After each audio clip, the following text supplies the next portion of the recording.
თბილისის საკრებულოს ფრაქცია ქართული ოცნება დემოკრატიული საქართველოს თავმჯდომარე ზაზა გაბუნია აირაის კვლევებს ეხმაურება. მისი განცხადებით, კვლევის შედეგების შეფასებისას ნაციონალური მოძრაობა საზოგადოების შეცდომაში შეყვანას ცდილობს. გაბუნიას შეფასებით არსებობს ყველა პირობა იმისა, რომ თვითმმართველობის არჩევნების პირველივე ტურში ქართული ოცნების მერობის კანდიდატმა დავით ნარმანიამ გაიმარჯვოს და თბილისის მერი გახდეს. ზაზა გაბუნია მედიას არასაპარლამენტო ოპოზიციის შანსებზეც ესაუბრა.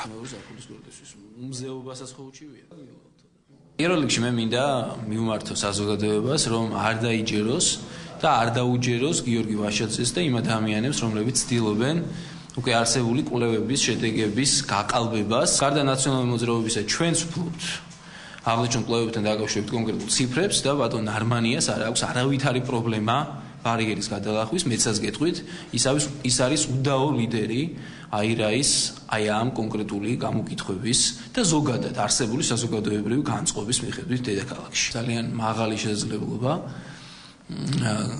იმ ველიდან, რომელსაც ნაციონალური მოძრაობა ეპოტინება, რომელსაც მეორე ადგილოსნობის საპატიო პოზიცია ჰქვია ნაციონალური მოძრაობისთვის, გააძევოს და ჩამოაშოროს ამ სტატუს მეორე ადგილოსანის, არასაპარლამენტო ოპოზიციას ამის ძალა შესწევს.